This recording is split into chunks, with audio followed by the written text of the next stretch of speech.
Yeah, we're live. I had something going on with my head up here. What the heck is this? There we go. It's all fixed.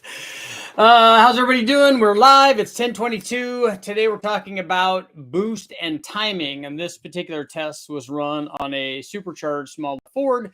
So if you have a small block Ford, those of you who've been coming to the channel for a long time know that I ran a VORTEC supercharged Mustang for years and years and years and years. And we put, in fact, it had serial number 001 on the Mustang. I ran it in a ton of stuff, the Silver State. I ran it in the Triathlon of Motorsports. I ran it out at El Mirage for an exhibition run kind of thing. Spun it around, went through the lights backwards. It was awesome. Drove it around for, I don't know, 70, 80,000 miles, used that motor for a bunch of testing and everything. And so it had a A-trim on it, and then and ran it in 12 different Silver States. And I did a road and track top speed shootout, did a bunch of stuff with it, but had an A-trim on it when they first started out, then had a B-trim on it. Then in one of the races in one of the Silver States, when I blew it up, I put an R-trim on it. But we're going to talk about testing and what effect ignition timing has on the power output on a supercharged combination, because there are a number of things that determine what kind of power gains you get and how much timing the thing is going to want. And a lot of it has to do with the thing that I always like starting out with is how much timing the thing has NA. So we use that as the baseline because there's no absolute number for timing. The timing is going to vary. Like the timing on a big block, an iron-headed big block Chevy might be 40 degrees or more. And on an LS, it might be 30 degrees NA. And then so you always want to have those as starting reference points to determine how much timing the thing is going to want, once you add boost. Ultimately, or ideally, it would be a really good idea to have more octane than you need and more cooling than you need. And then that way you can just test it like we do on the dyno or the chassis dyno or at the track. And you can just keep adding timing until it stops making power. And that's great. That tells you, hey, look, I'm there. It doesn't want to make any more power. But a lot of times with forced induction stuff, you get to the point where it breaks something before it stops making power. So that's not always a good way to do it. So what we do is, because I had been doing this dyno testing stuff for, I don't know, 30 years or something, we have a pretty good idea of where we go to with timing. And then also you have to decide there's a trade-off, because there's a correlation between the amount of boost you can run and the amount of timing you can run. People always know, well, what's the best combination? Well, the best combination is the one that makes power and doesn't detonate. There are a number of ways to get there, but as you start becoming restricted in your timing values because of octane, if a guy's wanting to put together pump gas combinations, if you see Steve Morris, who does excellent work over there, Tom Nelson, they do fantastic work over there. But if you see a lot of their stuff and they're making big power from pump gas stuff, what the combination that they would normally pick would be low timing, and then you add boost, because then you can get more gains that way with available octane. They're also really good at tuning, and they know everything that you need to know about intercooling and all that stuff, because they're really sharp guys, and they both do good work. But let's talk. What I want to do is talk about a test that I ran on a supercharged 5-liter. So this was a 5-liter. It was a Blueprint motor, I think, or a Marshall motor, or some sort of rebuilt 302 deal. It had a set of aluminum heads on it. It had a small camshaft in it. It had long tube headers on it. We had a trick flow street heat, long runner EFI manifold on it. It had a 70 millimeter mass air. We had big injectors. We had 80-pound injectors, I'm sure, because we were going to be running boost on it. And then we ran the thing NA, and it was like 360 or 370, which is kind of typically where they are. And then what we did was we added a PROCHARGER to it, or not a PROCHARGER, a TORQSTORM centrifugal supercharger to it. The TORQSTORM was set up with a 3.1-inch blower pulley and an 8-inch crank pulley. It had a big bolt-on crank pulley, pretty common on 5-liter Mustang stuff. We had an air-to-water intercooler. That one came from the guys at PROCHARGER. It's one I've used for a lot of stuff. And so we had a good intercooler. We ran this on a combination of 91 and 100, 91 pump gas plus, splashed it with 100 octane so that we wouldn't have to worry about detonation. This would have even been even better if I This was run, we didn't use E85 on it that I normally go get from the local gas station down by WestTech. And that works out really good. It would have made more power that way. But this allowed us to run the timing that we needed to run. And what we did was we started this thing out with 20 degrees of timing.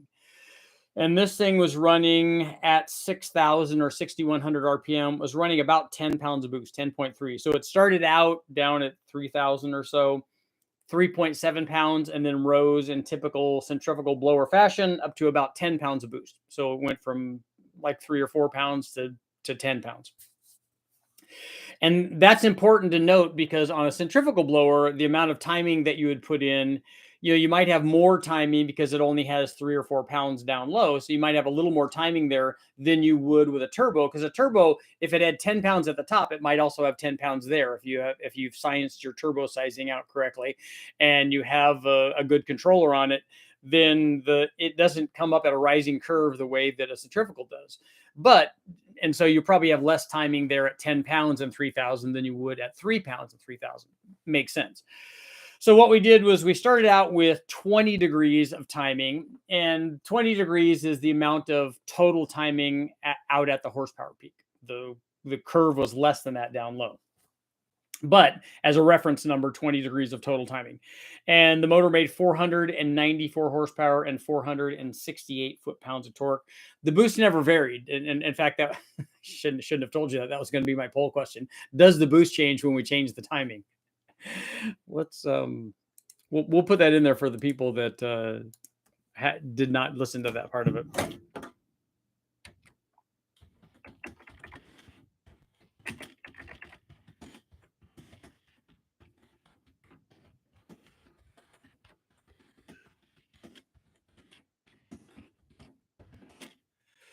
Okay, does the boost change on a centrifugal supercharger when you add timing?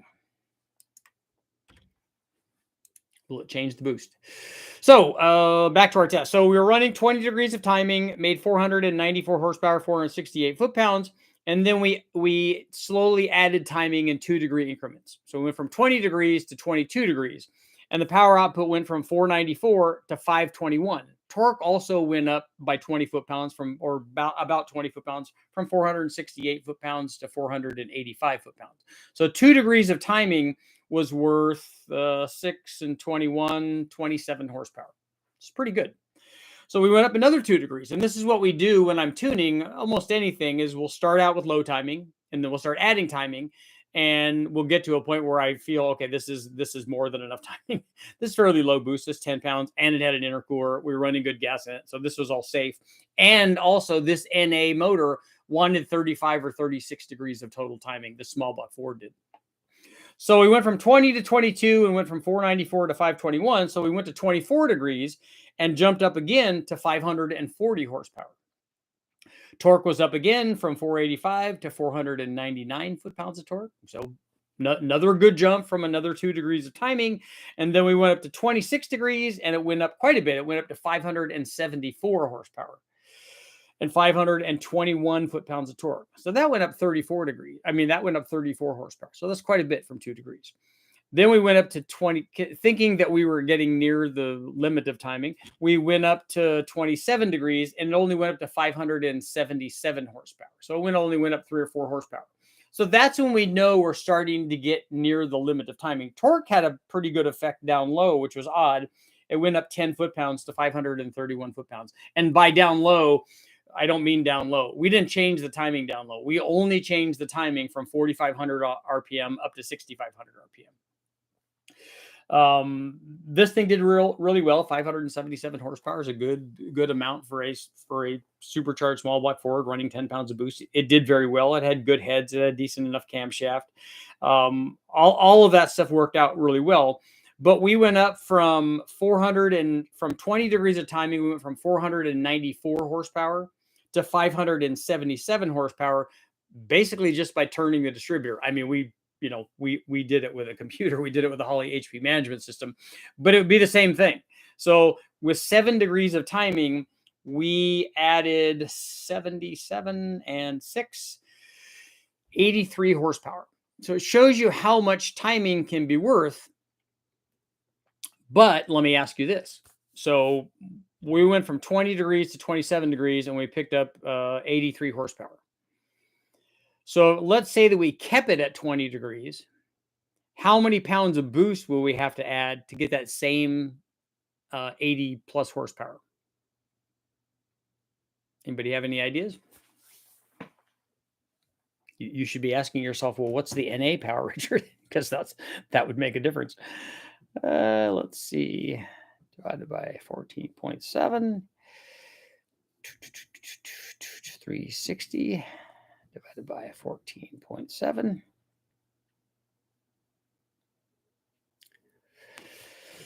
So we know what the answer is now. we were running, we always ran the same boost level. We were always running 10 pounds. The boost stayed consistent through the whole thing.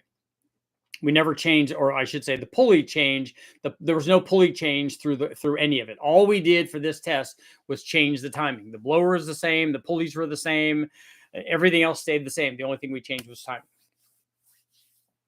So how much, instead of changing the timing, how much boost would you think that we would have to change to get that same power gain? The answer is this many. You'd have to change it almost 4 pounds. So because you get about 24 to 25 horsepower per pound of boost in given this NA power output, which was 360 or 370 horsepower. So that's how much you'd have to change it without changing the timing. You'd have to go up. It would be, in this case, it would be about another 4 pounds of boost. So you'd have to change it that much, but that's certainly possible. But instead of running 10 pounds, now you'd have to run 14 pounds of boost. And you'd have also the increase in charge temperature associated with that. You know, we would offset that because we have an intercooler that's good for 1,000 horsepower. So we have more intercooler than we need. So my guess is that the rise in charge temperature after the intercooler would not be very substantial. So that would be fine. And on these combinations, I ran, like I said, I ran this centrifugal blower on my Mustang for a long time, and it was a lot of fun. I love that car. I still have it. And the VORTEC was awesome having it on there, especially this was kind of early on in the 5-liter Mustang days. And it was cool to drive around with a supercharged 5-liter. Mine also had trick flow heads on it and had a variety of different upper and lower intake manifolds on it, and had a 224, 232 cam in it. So it ran pretty good. I mean, with the R trim, it went 193 miles an hour.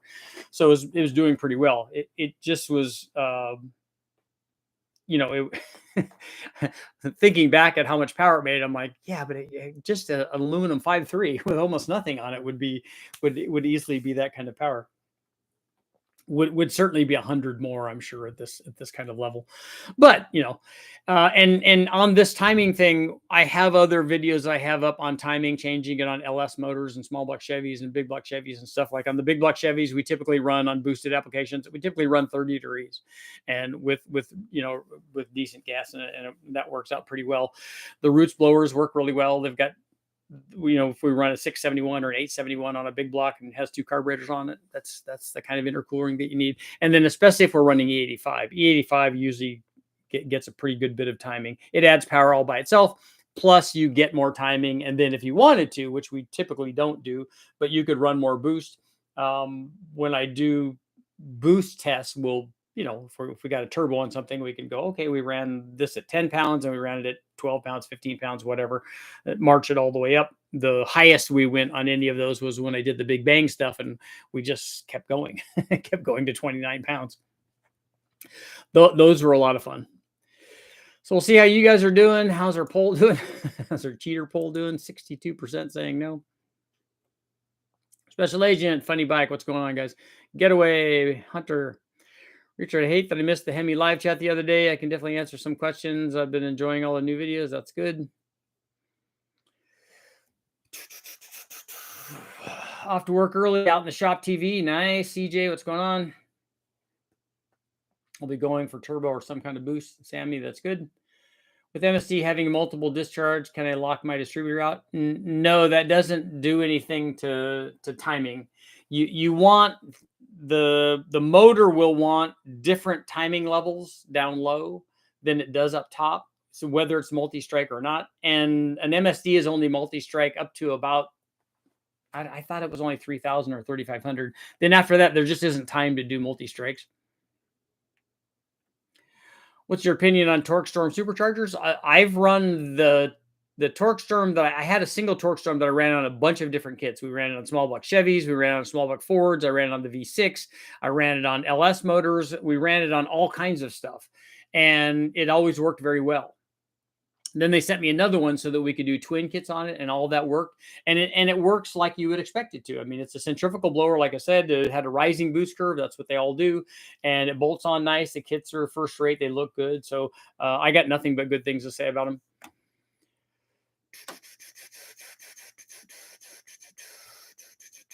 Chevy Richard said he has broken very few cranks. How many people here have broke a stock crank? Probably none. If you broke a crank, it's because some other catastrophic damage happened. You're not going to break a crank from just power, or at least I haven't seen it.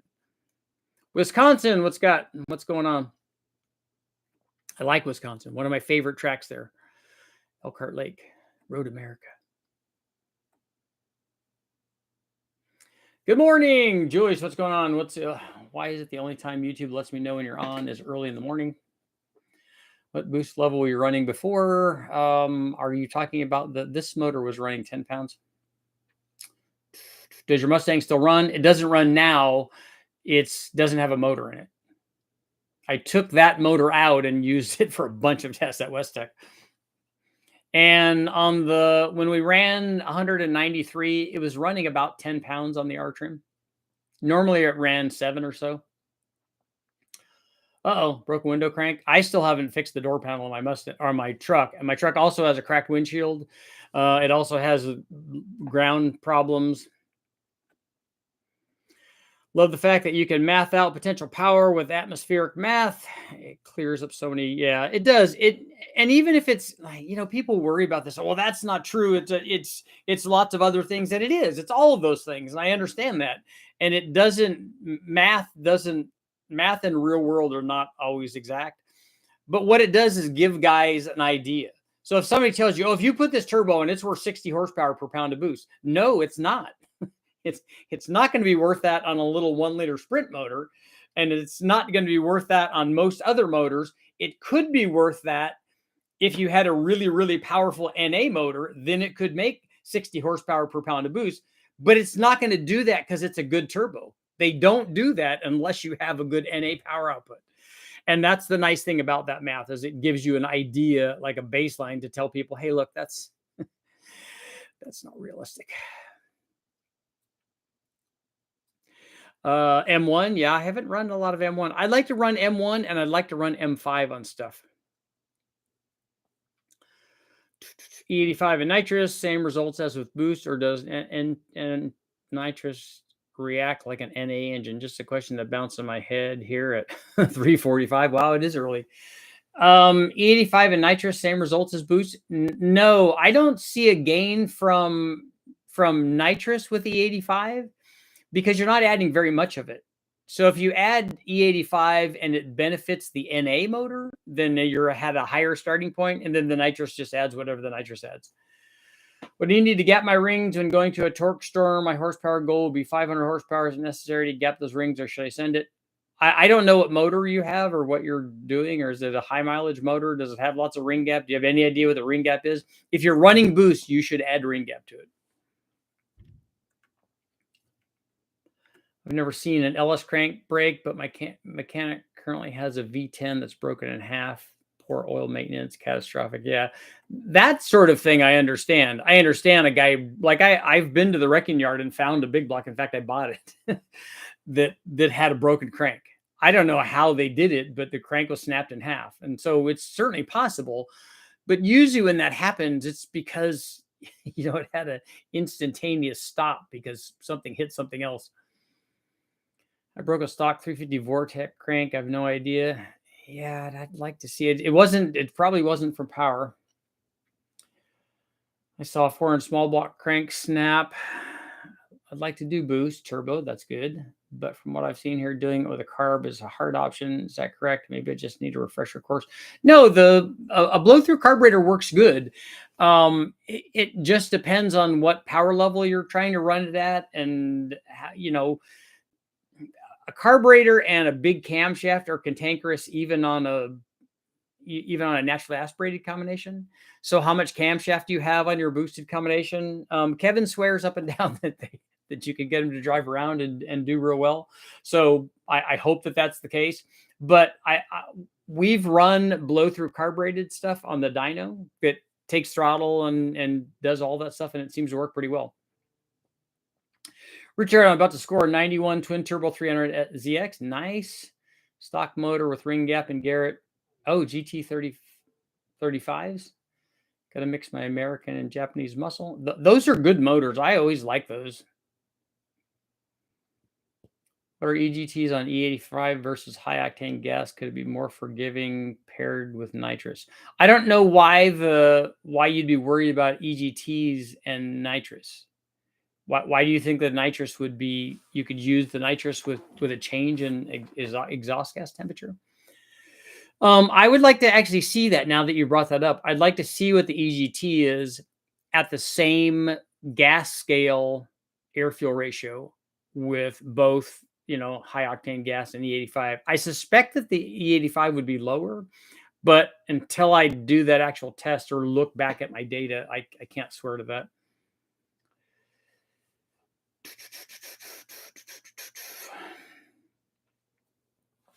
The V10 was out of a work van. Yeah, sometimes when you have sketchy maintenance schedules, it's not always the greatest. Does the boost change on a centrifugal supercharger when you add timing? 60% are saying no. They're small turbos, but they're going to be responsive, right? On that twin turbo deal.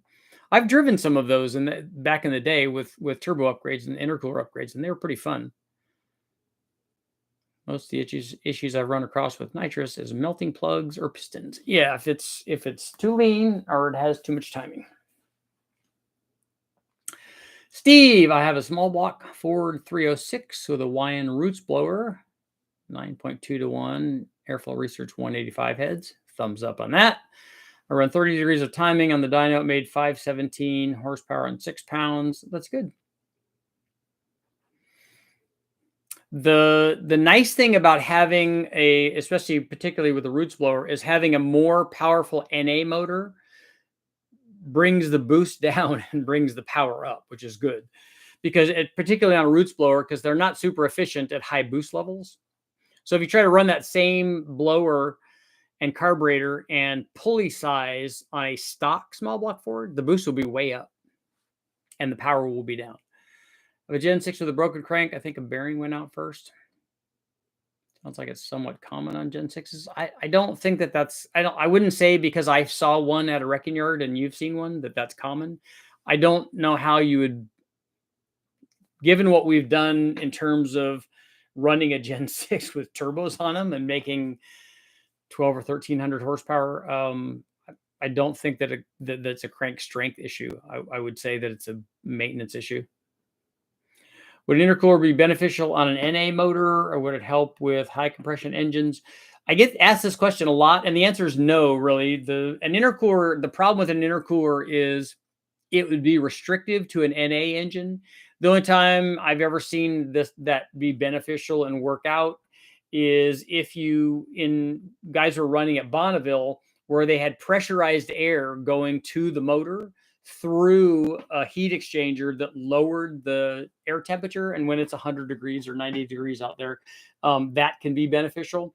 But just having it sucked through an air to water intercooler, probably not beneficial. I need to do a test on that because I want to see how much of a loss there possibly is. And also, whatever you're drawing it through has to be colder than the ambient air. So it has to be ice water. So something less than ambient, which is you can't do on an air-to-air intercooler. You have to do it on an air-to-water intercooler, and then you have to cool that off even more. Your transfer medium has to be colder than the air is. So ice water would have to be, or you could try maybe one of these inner chiller things that guys are doing. 300s were cool and not as popular down here. They had bad overheating issues in Australia.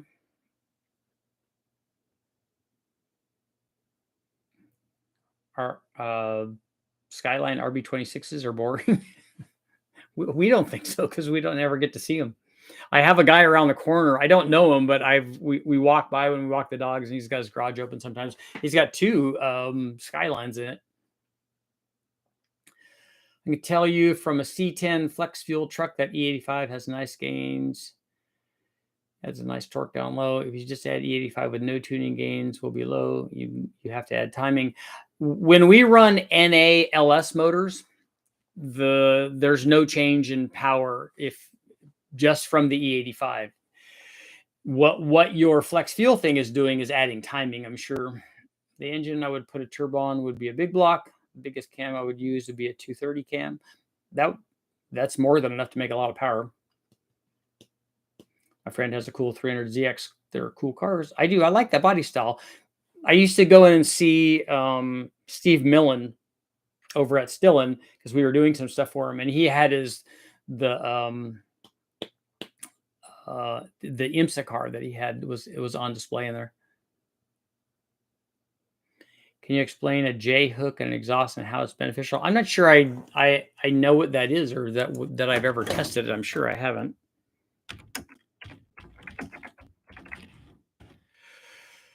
What is a J hook exhaust? A J hook hanger.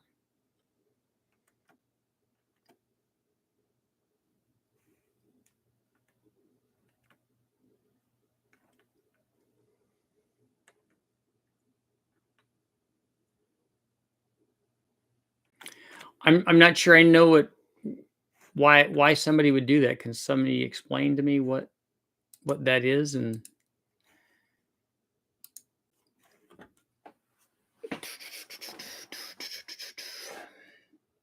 would an aftercore work on high compression? No, again, it's just an NA motor. So an NA motor is not benefiting from an intercooler, as we've talked about.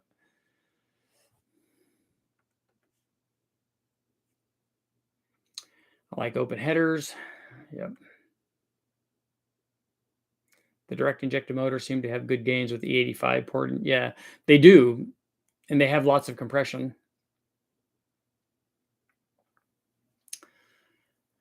Would an M90 blower be too small for a 302? No, an M90 we've made 600 horsepower with, so most 302s don't do that. LS cranks, never heard of one breaking. Coyote cranks on the Aussie, Miami break the balancer off quite often. There's aftermarket crank supports now, but the genuine Coyotes broke a lot with extra. Were they running like positive displacement crank-driven blowers on, Julius? Is that what it is?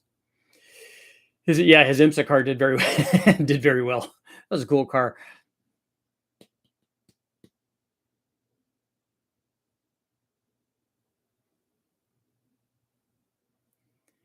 The J exhaust is for moving the engine drone. Is it an extension of the exhaust that they're adding to it, like a air silencer on an air intake thing? Todd, what's going on?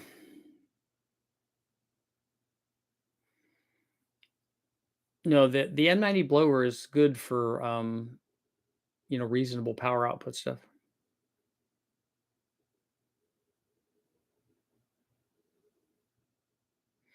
So does exhaust exit out that J section, or is that just added and then as a secondary thing where, I don't know, more exhaust can go through? It's a pulse tube for tuning the sound waves. Okay. I need to look and see how they're arranging that.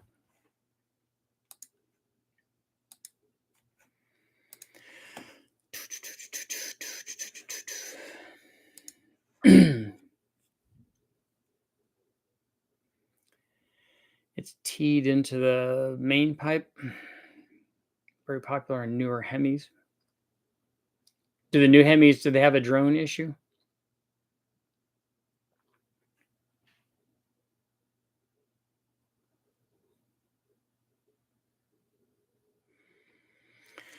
Does a resonator operate best at a specific RPM range? Yeah, every volume has and size and shape has a resonating frequency. RB stuff is just everywhere here. 300ZX had the looks over the skyline. Factory supercharged Gen 1, Harrop 2650, Aussie non-intercooled engines. People broke the cranks. Okay. See, for me, I would pick a Skyline over a 300ZX. I like to add 100 or 200 horsepower to one of my big blocks. Is that a low amount of boost for a blow-through carb setup?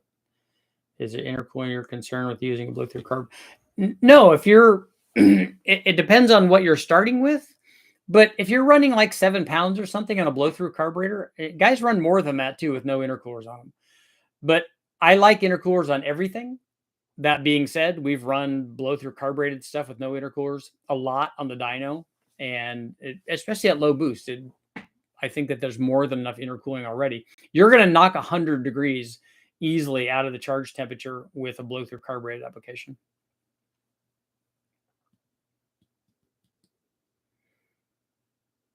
Did you look at the guy replacing the draw-through 301 turbo in the Trans Am with an M112? The turbo died, and the customer wanted immediate power. It's a draw-through carb? Oh, okay.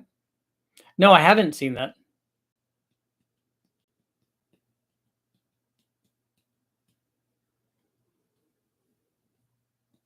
I don't remember. It sounded like you had a certain concern with using a blow-through carb setup.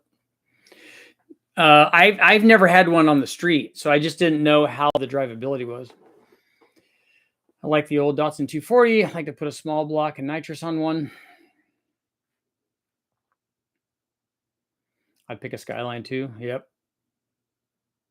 Those are hard to find here in the States.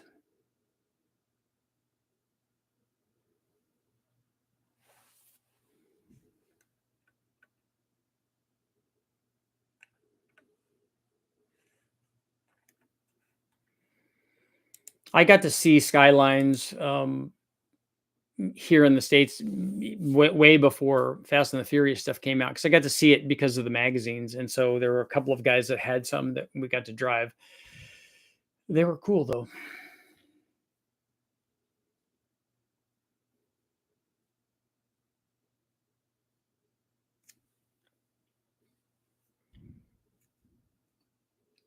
If you do a V8 and a 240Z, go with a 4.8 liter LS.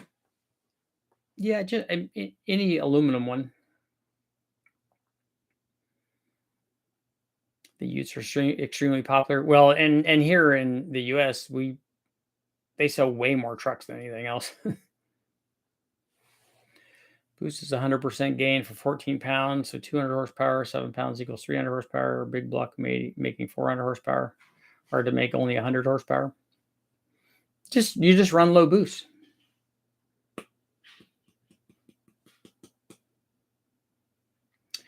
Funny Bike, I messaged you on Instagram. Okay, I'll take a look at it, see it. I also sent you a message. Tax time. All right. Yeah, you got to do that, man. For most of us, we grew up wanting them, but it was a forbidden fruit. Yeah.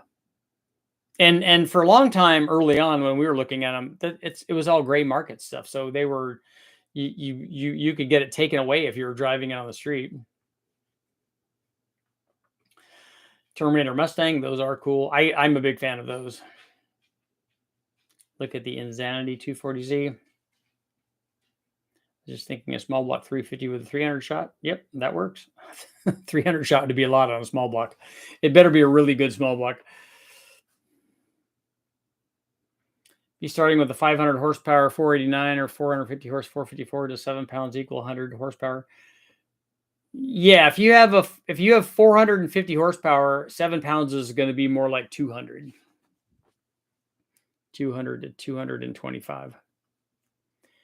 The R32 is my favorite Skyline. Does anybody run auger style inserts on the exhaust? Reviews say it lost 4/10, and I find that unbelievable. I don't know what that is. I can tell you that when we ran, two things I did with inserts in the exhaust. One is I had on my Mustang, I had super traps on it. And when we had all the baffles bolted onto it, it lost power. We took them out, the thing sounded better, and it made power. And also on the Greddy exhaust that I had on my Civic, it had a big muffler, but it had a bolt-in insert that was the muffler portion of it basically, and then it was bolted in from the sides. And when we took that out, we were doing stuff with I think I had a VORTEC Supercharger on there at the time, and it made a lot more power without that in there. Mark 8 is only 1 month from getting done. Nice.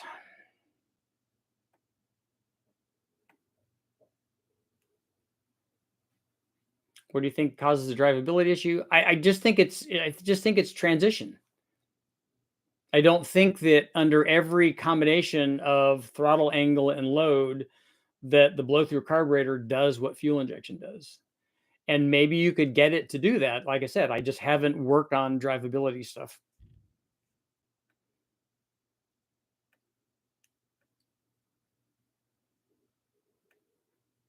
Speaking of big shots of nitrous, is the pulsing and a progressive setup harmful? Harmful to what? Putting less nitrous in would be less harmful.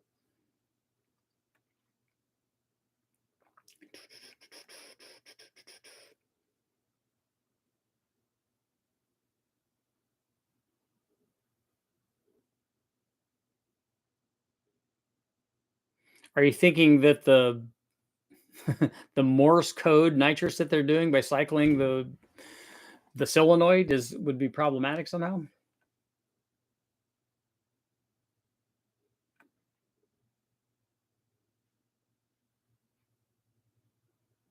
Old friend showed me how he clean and test aviation spark plugs on the machine. I didn't realize air pressure makes the spark more visible. Cool stuff. Do you know if pressure actually makes more what?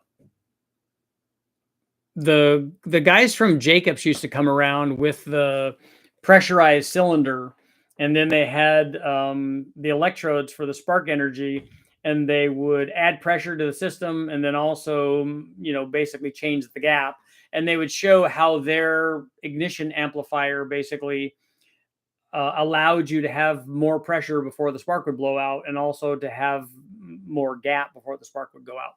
So that was pretty cool. It was in a clear plastic kind of deal that we were watching. It was a good demonstration. It's a good dog and pony show.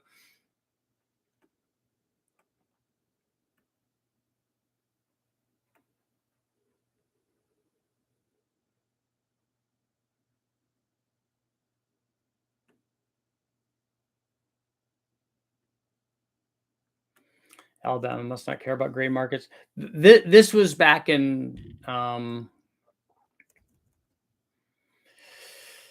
this is probably back in the 90s.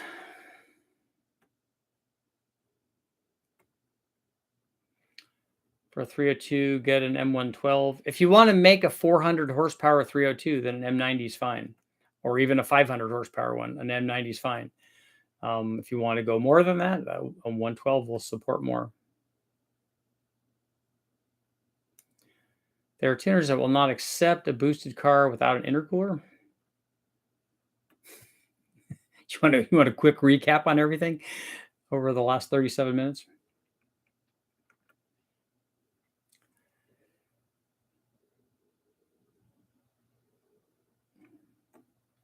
Alabama does care. I know someone who had an S15 Sylvia back in the 2000s who lived in Mobile, and I got it taken away and crushed. Yeah, that was definitely possible if it was a gray market car.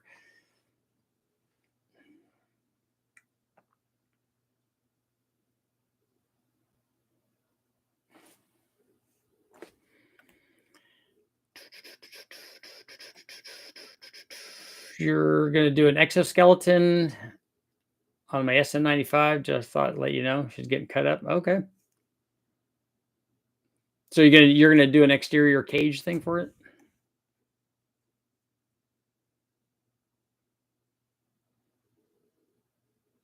Does it make a stronger spark? No, the spark is weaker under pressure. That's why the spark blows out when we run boost on these things, unless you have more spark energy.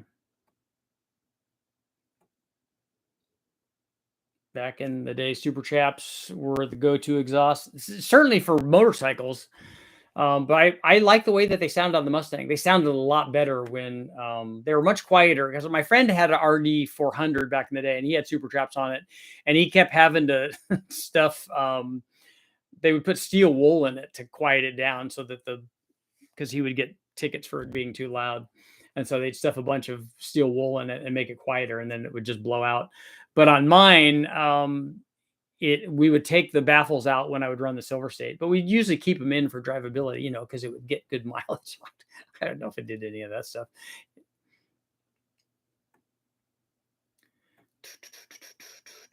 Now you want to play Gran Turismo? Is a Ford E4 capable of handling an engine with 10 pounds of boost, or is an aftermarket computer mandatory? It's not mandatory. We ran my VORTEC motor with an E4 with a factory computer all the time. We never had a standalone management system on it.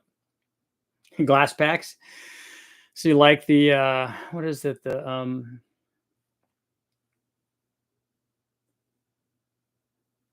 chili bomb. Yeah, the cherry bomb mufflers on my truck with certain throttle position, speed, and RPM situation. I don't get the best performance. Are you talking about something like that for drivability issues?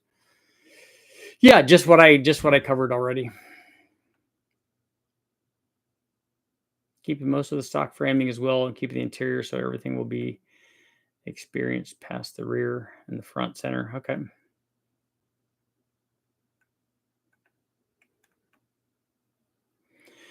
Has anyone tried a Speeduino ECU? I haven't. Eric has. The guys at WestTech have.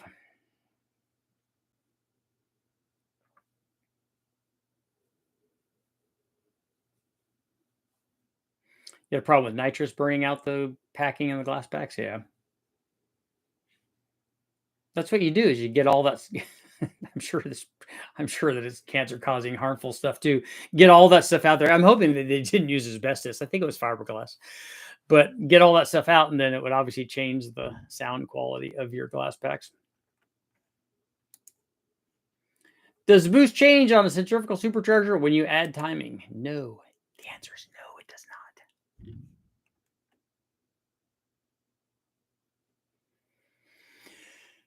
That would be a big negatory.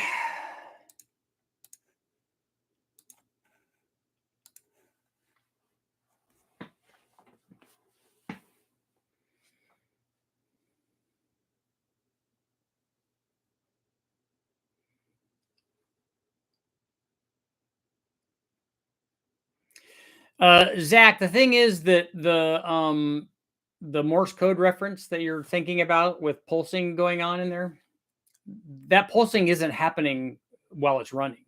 The pulsing is just happening while it's filling. So what you have is, instead of a steady stream where you have a given amount of supply, you have intermediate steps in there. All of that's still going in there. Like this much is going in there, but this much solid versus this much with breaks in it. The total amount that you fill in and then the combustion fires is a different amount, and that's really what's happening. So you're not seeing oh, it this time it fired, it didn't have very much, this time it fired, it had more. You're not seeing that. You're just filling. They're just figuring out a way to fill less or fill more.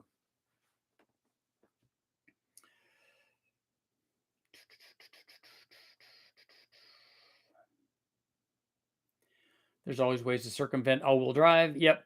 That's been problematic for some of the vehicles where you can't defeat that and run them on the chassis dyno in two-wheel drive. I mean, there's all-wheel drive chassis dynos, obviously, and eventually there were, and now there are, but there weren't for a long time. And so guys having all-wheel drive cars had to defeat them, sometimes take out front drive shafts and stuff,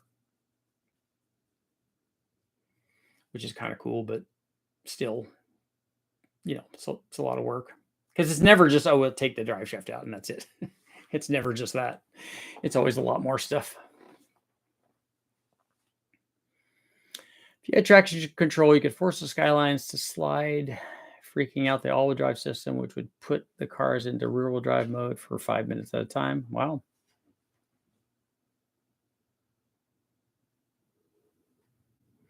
There's usually a workaround from stuff for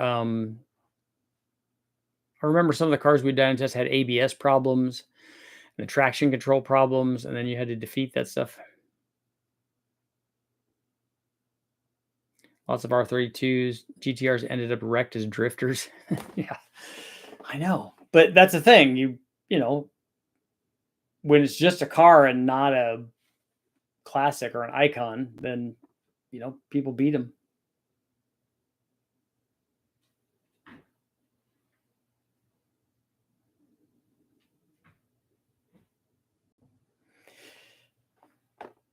Doggies. Doggy dogs. So close out our poll at 65%, saying no. All the rest of you should say no. The boost didn't change. Centrifugal blower. 180 kilometers speed limit. Just back off after the first rev cut and plan it again, and no more speed limiter. That's all that it took. I remember somebody telling me, I think it was Chris Kaufman telling me that that they did that, that they, if they held it long enough, it would go through the limiter. And I can't remember what Ford thing he was telling me that was on. Watch out. Nope, you can't go into there because you'll unplug stuff. You do that. You unplug stuff. We can't have that. No, we cannot.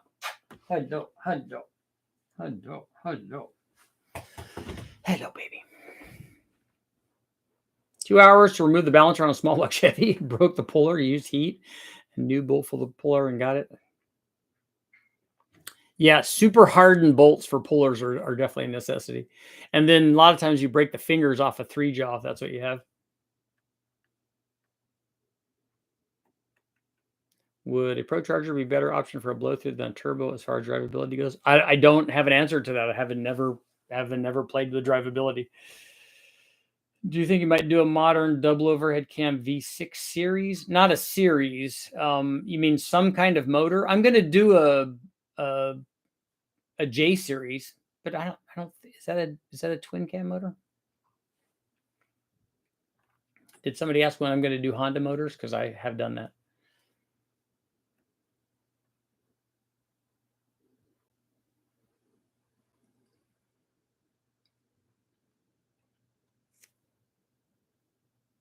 Had a bear of a time getting the balancer off my LT1. Even LS bolts can be pretty serious. Don't you have a book on Honda motors? A couple of them. But it's more books on dyno testing though.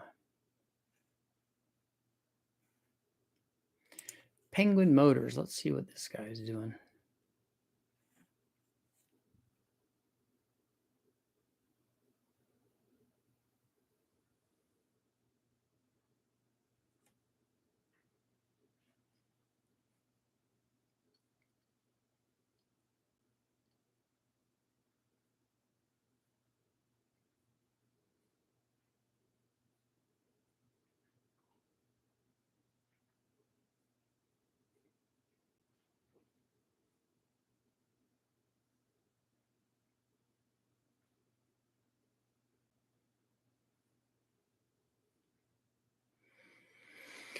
That's interesting. He's asking about a 2-liter Pinto motor drag race. He can make 200 horsepower with it. He wants to add nitrous, so I'll be able to answer his question.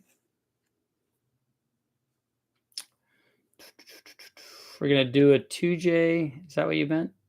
No, that's not what I meant. I meant I'm going to do a J series Honda. A J series V6 Honda.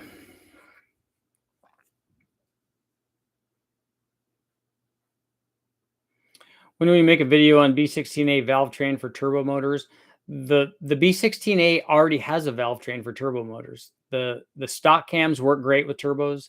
The Type R cams work great with turbos. All of the cams, all of the aftermarket cams that you could possibly buy for a B16, if you do a spring upgrade with your camshaft, all of those work for turbos. And I have lots of B16 stuff with turbos up on the channel. Turbo is better for acceleration. Supercharger is better for high RPM. No, run at the same boost level. A turbo is going to make more power everywhere.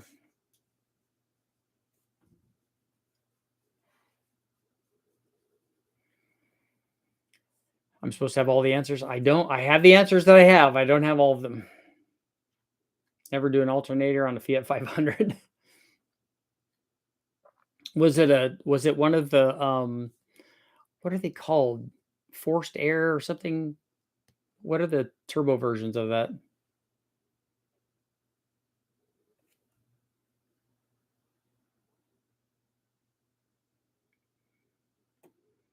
Are externally balanced cranks bad for high revving motors? Also, is it hard to transfer it to internal balance after changing the rotating assembly to a much lower assembly weight? Which engine family are you working on?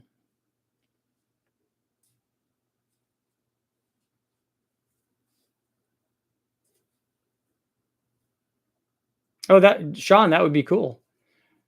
A J series rear wheel drive mini. That would be awesome. It's like the Shoguns or the R5 Turbo 2s.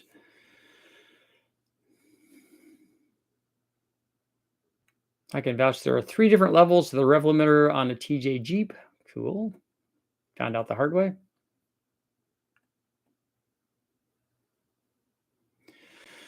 The shorty headers I bought have 2-inch collectors. Will 2-inch side pipes be too small for 300 wheel horsepower? I would run bigger exhaust than that. The Honda sounds good with the Supercharger. I plan on running an M90 on one.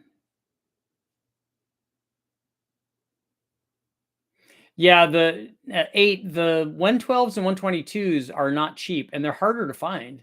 There's lots of M90s out there in the junkyards, but I don't think I've ever seen a 112 or a 122.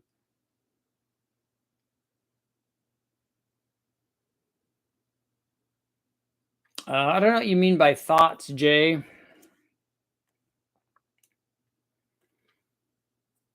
lucky I've never had a problem getting a balancer off. The balancer puller that Westec has is air actuated and it's hydraulic, and so it's like 10,000 psi. It's pretty awesome, but it's easy to break stuff with it too.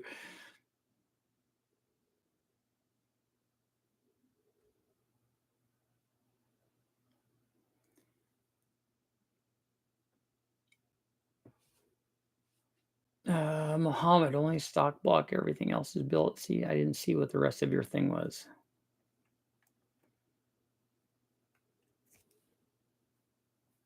What motor is that though? Did you tell me? Oh, Ford 460. Okay. I was looking in between two things here. You want to run a 460 to 8,000 RPM? M90 on a J series it will make good power. It'll, I've seen guys do it. There's a company that used to have a kit for those. Have you done any testing on a 2.3? Only on the chassis dyno. Last guy to show up pays the bar tab. I'm headed to a bar tonight. Do you weld stainless to mild steel all the time? My wastegate came with stainless and I want to convert exhaust to all stainless. No, I do it all the time. I'm building a B16A. What's the best way to build a B16 for 500 horsepower plus block is sleeved, and I have internals for the block. Just want to make sure I have strong enough valve train for 500. The valve train doesn't. There's no strength issue on the valve train. If you get a camshaft, like even a Type R camshaft, will easily make 500 with a turbo. You probably could do it with a B16 with a P30 camshafts, but I would put some kind of camshaft in it. The skunk stuff works really good. There's lots of good cams out there, but just make sure that you get the right springs for it and put cams in it. And if you have a ported head, you've got a sleeve block, you've got forged internals, then it's just boost. Then you need a 500 horsepower plus turbo like a GT3582 or something is more than enough for that.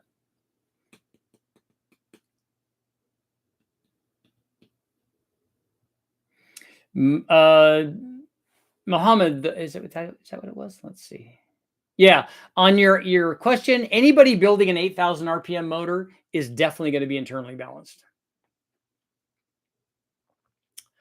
Based on your test with the other LS motors, I was thinking of a stage 2 cam, 12 to 16 pounds, should make good power with 6.6 liter of the L8T. Yeah, the boost is just going to multiply what's there. So whatever the displacement is of the motor, if you put, I don't know how the heads are on that motor, but probably good, I'm thinking. Put a cam in it, and then you add boost to it. It's going to work really well. The joy I get to deal with now is getting a stud out of the exhaust manifold. Yeah. They've been around for a long time. Sometimes stuff gets like it wants to be part of something else.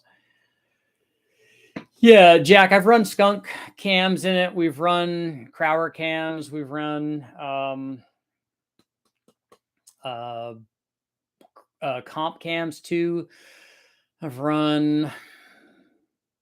I think I know that when I did the big camshaft test, we had not spoon. Oh, I think we had some spoon cams, but there's another one I think that starts with a T. Forge and turns from the factory. Yeah, that's fine. But as we've seen, we don't need that to make lots of power, but that's beneficial. Local GM dealer has some pickups with Whipple supercharger from the factory. So they wouldn't be Whipple superchargers from the factory. They would be a dealer installed one. Does anyone know what a B series head flows? I want to say 275, but I'd have to go look it up.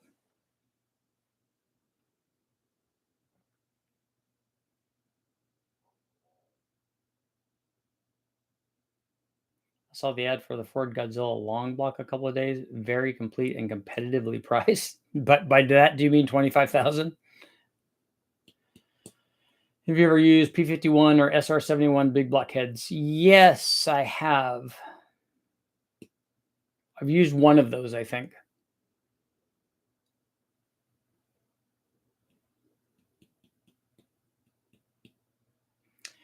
Have you ever tested SB2 small block Chevy heads? I have not. The WestTech has had a couple of motors that have had those on there, but I've never seen a test where you run one than the other, mostly because they require different valve reliefs and the pistons.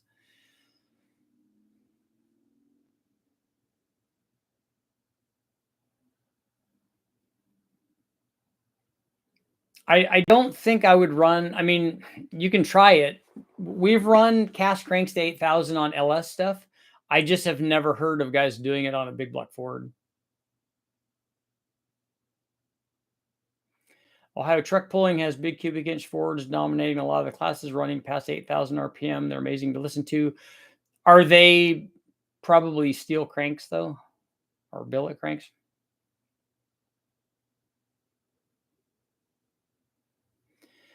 My buddy has a running driving V6 Benz. Can you convince him he doesn't absolutely need an LS swap to install a turbo? No, you can put a turbo on anything, especially Mercedes stuff is really good. B18C5 head is just a B16A head with a light cleanup. Yeah, and the valve size is different, right? $7,400 for a Godzilla, yeah.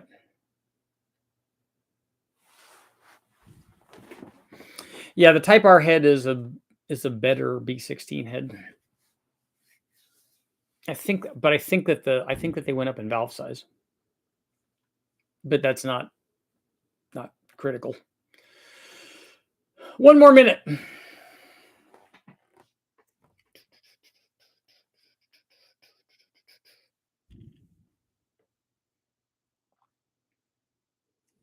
Yeah, they're not running stock cranks. That wouldn't surprise me.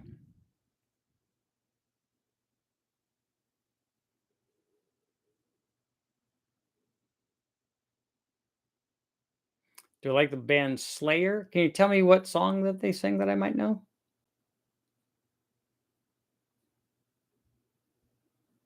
That's Slayer's like a hair metal band, right? Isn't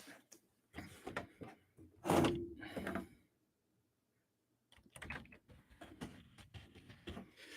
Let's see.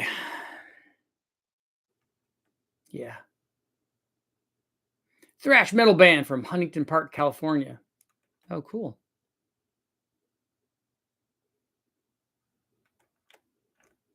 "20 greatest Slayer songs ever. Angel of Death, Raining Blood, Seasons in the Abyss, Disciple. Okay.